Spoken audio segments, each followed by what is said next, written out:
সবাইকে আমন্ত্রণ এনবিএস আন্তর্জাতিক সংবাদে। শুরুতে NBS24.org শিরোনাম। 10 লাখ ইউরো উপহার দাসর রাফাল নিয়ে ফের বিতর্কে মোদি সরকার। পশ্চিমবঙ্গ জয় করে দিল্লির ক্ষমতায়ও বসবে তৃণমূল কংগ্রেস, মমতার চ্যালেঞ্জ। পাকিস্তানে ইমরান খান বিরোধী 11 দলীয় জোট পিডিএমে ভাঙন স্পষ্ট।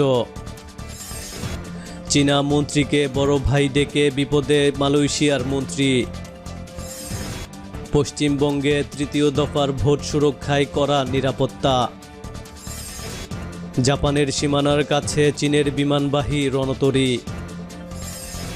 এবং ফিলিস্তিনিদের মুক্তিতে সৌদির সঙ্গে আলোচনা চায় হামাস। দর্শক, এতক্ষণ শুনছিলেন শিরোনাম, এবার বিস্তারিত। 10 লাখ ইউরো উপহার দাসর রাফাল নিয়ে ফের বিতর্কে মোদি।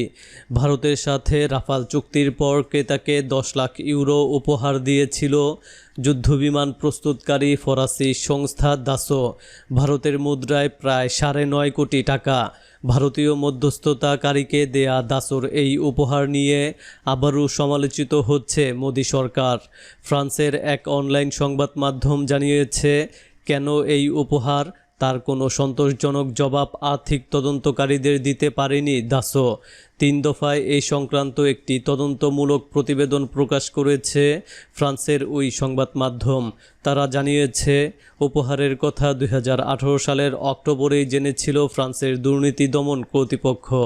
যদিও এ ব্যাপারে দাসোর কাছে জানতে চাওয়া হলে তারা জানায়, ওই অর্থ তাদের ভারতীয় সাবকন্ট্রাক্টরকে দেওয়া হয়েছে রাফাল বিমানের 50টি ছোট নমুনা বা রেপ্লিকা তৈরি করার জন্য। ফরাসি যুদ্ধবিমানের রেপ্লিকা তৈরির জন্য ভারতীয় সংস্থার প্রয়োজন কেন পড়ল প্রশ্ন করা হলে দাসো অবশ্য কোনো সন্তোষজনক জবাব দিতে পারেনি। এমনকি ওই 50টি নমুনা তৈরি হয়েছে কিনা তার প্রমাণও দিতে পারেনি দাসো। গত 2 দশকে ভারতের দেয়া প্রথম যুদ্ধবিমানের বরাত ছিল এটি। কেন্দ্রে নরেন্দ্র মোদী সরকার আসার 4 বছরের মাথায় ফ্রান্সের সংস্থা দাসোর সঙ্গে 36টি যুদ্ধবিমানের চুক্তি হয় ভারতের। যা নিয়ে কেন্দ্রে মোদী সরকারের বিরুদ্ধে দুর্নীতির অভিযোগ এনেছিল বিরোধীরা। এমনকি মোদী ওই চুক্তির মাধ্যমে ভারতীয় শিল্পপতি অনিল আম্বানিকে বিশেষ সুবিধা পাইয়ে দিয়েছেন বলেও অভিযোগ করে কংগ্রেস। কেননা রাফাল চুক্তির অব্যবহিত পরেই যুদ্ধবিমানের বিভিন্ন যন্ত্রাংশ তৈরির বরাত পায় অনিলের সংস্থা রিলায়েন্স। ফরাসি সংবাদ সংস্থাটি জানিয়েছে, দাসোর হিসাব পরীক্ষা করেই ফরাসি দুর্নীতি দমন শাখা জানতে পারে ভারতীয় সংস্থাকে দেয়া ওই বিশেষ উপহারের কথা। উপহার হিসেবে 5 লাখ ইউরো ক্রেতাকে দেয়া উপহার উল্লেখ করেছিল দাসো। তদন্তের পরে অবশ্য জানা যায়, অর্থের অঙ্ক যা দেখানো হয়েছে আসলে ব্যয় করা হয়েছে তার প্রায় দ্বিগুণ। অর্থাৎ যুদ্ধবিমানের ছোট নমুনা বা রেপ্লিকা তৈরির জন্য মডেল পিছু 20,000 ইউরো খরচ করেছে দাসো। এদিকে সেই নমুনা আদৌ তৈরি হয়েছে কিনা তা খবরই নেই সংস্থার কাছে। যে ভারতীয় সংস্থা ডেফসিস সলিউশনকে নিজেদের সাবকন্ট্রাক্টর বলে দাবি করেছে দাসো, তার প্রধান সুসেন গুপ্তা। ফরাসি সংবাদ মাধ্যমটি জানিয়েছে, 2019 সালে আগুস্তা ওয়েস্টল্যান্ড কাণ্ডে অর্থ তছরূপের ঘটনায় সুসেনকে গ্রেপ্তার করে ইডি, পরে জামিনে মুক্তি পান। ফরাসি সংবাদ মাধ্যমটি তাদের তদন্তমূলক রিপোর্টে জানিয়েছে, 2016 সালের 13 সেপ্টেম্বর রাফাল চুক্তি চূড়ান্ত হওয়ার পরই ওই টাকা দিতে রাজি হয়েছিল দাসো। রাফাল চুক্তি অনুযায়ী অতিরিক্ত দামে দাসোর সঙ্গে 36টি যুদ্ধবিমান কেনার চুক্তি হয় ভারতের। 2022 সালের মধ্যে ওই বিমান সরবরাহ করার কথা দাসোর। এই খবর জানিয়েছে দ্য উইক। পশ্চিমবঙ্গ জয় করে দিল্লির ক্ষমতায়ও বসবে তৃণমূল কংগ্রেস। পশ্চিমবঙ্গ জয় করে দিল্লির ক্ষমতায়ও বসবে তৃণমূল কংগ্রেস। নির্বাচনী জনসভা থেকে এমন চ্যালেঞ্জই ছুড়ে দিয়েছেন মমতা ব্যানার্জি। তিনি বলেন, 1 পায়ে বাংলা জয় করব, 2 পায়ে দিল্লি। সোমবার 5 এপ্রিল পশ্চিমবঙ্গের হুগলি জেলার চুঁচুড়া এবং চণ্ডীতলার সভা থেকে এমন কথা বলেন মমতা। পশ্চিমবঙ্গে নির্বাচনী প্রচারণা শুরু হয়েছে মার্চে। বিধানসভা নির্বাচনকে সামনে রেখে বেশ জোরালো প্রচার চালাচ্ছেন বিজেপির কেন্দ্রীয় নেতারা। একইভাবে বাংলার ক্ষমতা দখলে রাখতে পুরোদমে প্রচার চালাচ্ছে তৃণমূল। প্রতিদিনই একাধিক সভা করছেন তৃণমূল প্রধান। জয়ের বিষয়ে শতভাগ আশাবাদী তিনি। মমতার ভাষ্য, আমি যেখানে দাঁড়াবো সেখানেই জিতব। এদিন বিজেপিকে দিল্লি থেকে সরানোর ডাক দিয়ে মমতা বলেন, এক পায়ে বাংলা জয় করব, দু পায়ে দিল্লি। বিজেপিকে বাংলা ও দিল্লি থেকে সরাতে তৃণমূলই একমাত্র ভরসা। এদিনের জনসভা থেকে বিজেপিকে আক্রমণের পাশাপাশি আইএসএফে প্রধান আব্বাস সিদ্দিকেও আক্রমণ করেন মমতা বন্দ্যোপাধ্যায়। আব্বাসকে এর আগে মমতা বন্দ্যোপাধ্যায় বাচাল বলে সমালোচনা করেছিলেন। এদিন আব্বাসকে গাদ্দার বলে আক্রমণ করেন মমতা বন্দ্যোপাধ্যায়। এ খবর জানিয়েছে এনডিটিভি। ভাঙনের মুখে পাকিস্তানে বিরোধী জোট। সরকার বিরোধী আন্দোলনে ব্যর্থতার পরে পাকিস্তানে বিরোধী 11 দলীয় জোটে পিডিএম ভাঙন স্পষ্ট হয়ে উঠেছে। এরই মধ্যে শোকজ নোটিশ পাঠানো হয়েছে পাকিস্তান পিপলস পার্টি এবং আওয়ামী ন্যাশনাল পার্টিকে।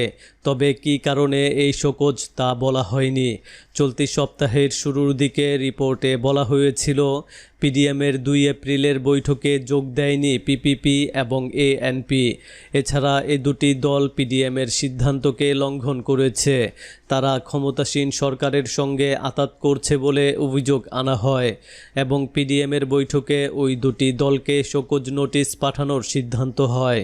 শোকজ পাঠানোর বিষয়টি নিশ্চিত করেছেন পিডিএমের সেক্রেটারি জেনারেল এবং পাকিস্তান মুসলিম লীগ নওয়াজের শাহিদ খাকান আব্বাসি। এ বিষয়ে সংবাদ মাধ্যম ডনকে আব্বাসি বলেন, পিডিএম প্রেসিডেন্ট মাওলানা ফজলুর রহমানের অনুমতিক্রমে শোকজ নোটিশ পাঠানো হয়েছে এই দুটি দলকে। তা পাঠানো হয়েছে হোয়াটসঅ্যাপে। সোমবার সিনেট অধিবেশনের সময় এর মূল কপি তাদের হাতে তুলে দেয়া হবে। নোটিশে উভয় দলকেই জবাব দিতে 7 দিন সময় দেয়া হয়েছে। আব্বাসি আরও বলেন, তারা যে উত্তর দিবে তা নিয়ে বিরোধী জোটের সংসদীয় দলের মধ্যে একটি বৈঠকে উপস্থাপন করা হবে। পরবর্তী করণীয় নির্ধারণ করবে পিডিএম। তিনি আরও বলেছেন, নোটিশে এ বিষয়টি প্রকাশ্যে না আনতে বিরোধী জোটের প্রতি আহ্বান জানানো হয়েছে। তবে যদি ওই দুটি দল মনে করে তাহলে তারা তা প্রকাশ করতে পারে। এরই মধ্যে বিরোধী দল পিপিপির সিনেট নেতা ও সাবেক প্রধানমন্ত্রী ইউসুফ রাজা গিলানি নোটিশ পাওয়ার কথা স্বীকার করেছেন। গত সপ্তাহে পিডিএম সিদ্ধান্ত নিয়েছে তারা পিপিপি এবং এনএপিকে বাদ দিয়েই সামনে চলবে। এক্ষেত্রে তারা বিরোধী 5টি দলকে নিয়ে একটি নতুন জোট গঠন করবে। এই 5টি দলের সিনেট আছে 27 জন সদস্য।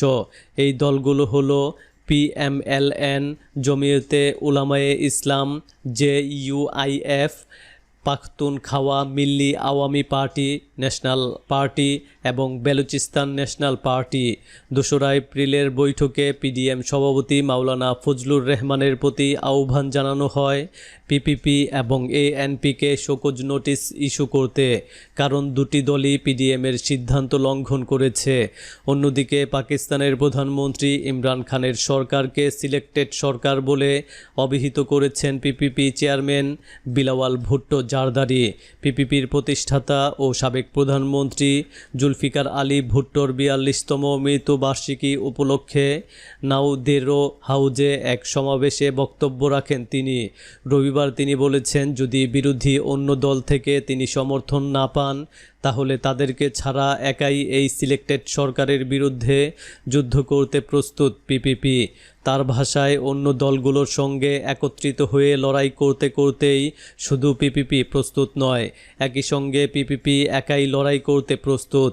শোকজ নোটিশ এবং বিলাওয়াল ভুট্টোর কথায় পিডিএমে ভাঙন যে অবশ্য সম্ভাবী তা স্পষ্ট হয়ে উঠেছে, কারণ বিলাওয়াল একলা চলো নীতির কথা স্পষ্ট করেছেন। অন্যদিকে পিডিএমের 5টি দল নিয়ে নতুন জোট করার সিদ্ধান্ত হয়ে গেছে। এ খবর জানিয়েছে ডন। চীনা মন্ত্রীকে বড় ভাই ডেকে বিপদে মালয়েশিয়ার মন্ত্রী। মালয়েশিয়ার পররাষ্ট্রনীতি একদমই স্বনির্ভর বলে মন্তব্য করেছেন দেশটির পররাষ্ট্রমন্ত্রী হিশামুদ্দিন হোসেন। কিছুদিন আগে তিনি নিজের প্রথম চীন সফরে বলেছিলেন, চীনা পররাষ্ট্রমন্ত্রী সবসময়ই বড় ভাইয়ের মতো থাকবেন। এরপরই মালয়েশিয়ায় ব্যাপক সমালোচনা শুরু হয়। তারই প্রেক্ষিতে এই নতুন কথা জানালেন হিশাম উদ্দিন। বার্তা সংস্থা রয়টার্সের প্রতিবেদনে বলা হয়েছে, মালয়েশিয়ার সবচেয়ে বড় বাণিজ্যিক অংশীদার চীন। তবে গত কয়েক বছর ধরে চীনের আগ্রাসী পররাষ্ট্রনীতির কারণে মালয়েশিয়ার সাথে দেশটির সম্পর্ক ভালো যাচ্ছে না। বিশেষ করে সমৃদ্ধশালী দক্ষিণ চীন সাগরের উপর উভয় দেশের দাবি রয়েছে। এই নিয়ে দ্বন্দ্ব সৃষ্টি হয়েছে চীন ও মালয়েশিয়ার মধ্যে। চীনের পররাষ্ট্রমন্ত্রীকে বড় ভাইয়ের মতো বলে মন্তব্য করায় হিশাম উদ্দিনের ওপর খেপেছেন মালয়েশিয়ার বিরোধী দলীয় নেতা আনোয়ার ইব্রাহিম। তিনি এই মন্তব্য প্রত্যাহারের দাবি জানিয়েছেন। শনিবার তিনি বলেন, কূটনীতি ও আন্তর্জাতিক সম্পর্ক নিয়ে কথা বলার ভাষা ও রীতি এমন হতে পারে না, কারণ এতে মনে হচ্ছে মালয়েশিয়া বিদেশি শক্তির পুতুল। আমরা নিরপেক্ষ, তাই হিশাম উদ্দিনের মন্তব্য আমাদের দেশের জন্যই অপমানজনক। পশ্চিমবঙ্গে তৃতীয় দফার ভোট সুরক্ষায় কড়া নিরাপত্তা। 6 এপ্রিল তৃতীয় দফার ভোট পশ্চিমবঙ্গের 3টি জেলা হাওড়া, হুগলি এবং দক্ষিণ 24 পরগনায়। এর মধ্যে রয়েছে হাওড়ার 7টি, দক্ষিণ 24 পরগনার 16টি এবং হুগলির 8টি আসন। এর আগে 2 দফা ভোটে বেশ কয়েকটি সহিংসতার ঘটনা ঘটে। ভোটগ্রহণ অনুষ্ঠিত হওয়ার সময় 3 জন নিহত হন। যদিও নির্বাচন কমিশন পরে বলে তাদের নিহত হওয়ার সঙ্গে ভোটের কোনো সম্পর্ক নেই। তবে এবার আরও কড়া ব্যবস্থা নিচ্ছে কমিশন। নির্বাচন কমিশন 3 জেলায় ভোটের সুরক্ষায় মোট 618 কোম্পানি কেন্দ্রীয় বাহিনী মোতায়েন করেছে।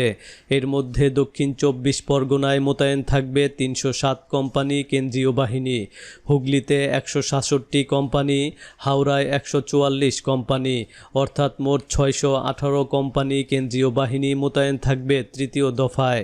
সাধারণত এক কোম্পানি কেন্দ্রীয় বাহিনীতে 100 জন জওয়ান থাকে, অর্থাৎ 61,800 জন।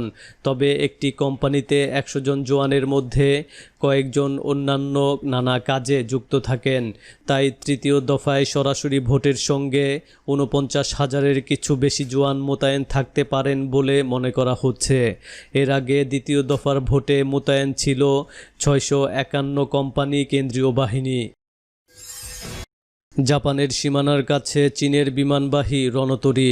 প্রশান্ত মহাসাগরে জাপানের সীমানার কাছে চীনের একটি বিমানবাহী রণতরী উপস্থিতিতে গভীর উদ্বেগ জানিয়েছে জাপানের প্রতিরক্ষা মন্ত্রণালয়ের এক প্রেস বিজ্ঞপ্তিতে এই উদ্বেগ জানানো হয়। বিজ্ঞপ্তিতে বলা হয়, রবিবার 4 এপ্রিল সকাল 8টার দিকে জাপানের দক্ষিণাঞ্চলীয় প্রদেশ নাগাসাকির দানজো দ্বীপ থেকে 470 কিলোমিটার দূরে চীনের বিমানবাহী রণতরী লিও নিংওকে দেখা গেছে। এ সময় ওই রণতরীর পাশে আরও 5টি সামরিক জাহাজ ছিল। এরপর চীনা রণতরীর বহরকে ওকিনাওয়া ও মিয়াকো দ্বীপের মাঝখানে দিয়ে চলে যেতে দেখা যায়। 2020 সালের এপ্রিলের পর আবার চীনের ওই বিমানবাহী রণতরীকে প্রশান্ত মহাসাগরে দেখা গেল। ফিলিস্তিনিদের মুক্তিতে সৌদির সঙ্গে আলোচনা চায় হামাস। ফিলিস্তিনি নাগরিকদেরকে সৌদি কারাগার থেকে মুক্তি দেওয়ার জন্য দেশটির প্রতি আহ্বান জানিয়েছে ফিলিস্তিনের ইসলামী প্রতিরোধ আন্দোলন হামাস। ফিলিস্তিনিদের মুক্তির জন্যে সৌদি সরকারের সঙ্গে আলোচনা করতে প্রস্তুত বলে জানিয়েছেন তারা। ফিলিস্তিনের ইনফরমেশন সেন্টার নিউজ এজেন্সির বরাতে ইরানের গণমাধ্যম পার্স টুডে জানায়, রবিবার 4 হামাসের গণমাধ্যম বিভাগের প্রধান রাফাত মারোরা একথা বলেছেন।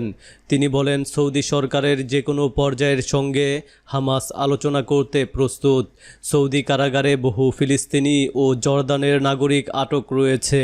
এই সমস্ত নাগরিকের অনেককেই বিনা বিচারে আটকে রাখা হয়েছে এবং তাদের মানবাধিকার লঙ্ঘন করা হচ্ছে। এ নিয়ে আন্তর্জাতিক কয়েকটি মানবাধিকার সংস্থা সৌদি পদক্ষেপের নিন্দা ও সমালোচনা করেছে। সৌদি সরকার বলছে, যেসব ফিলিস্তিনি নাগরিককে আটক করা হয়েছে তারা সৌদি আরবে কাজ করে হামাসের জন্য অর্থ পাঠায়। সন্ত্রাসবাদ বিরোধী আইনের আওতায় সৌদি সরকার ফিলিস্তিনি নাগরিকদেরকে আটক করে এবং সংক্ষিপ্ত শুনানির মাধ্যমে তাদেরকে কারাগারে পাঠিয়েছে। দর্শক, এই ছিল এখনকার মতো। আমাদের পরবর্তী সংবাদ দেখার আমন্ত্রণ জানিয়ে বিদায় নিচ্ছি আমি শফিউল আলম আরাফ।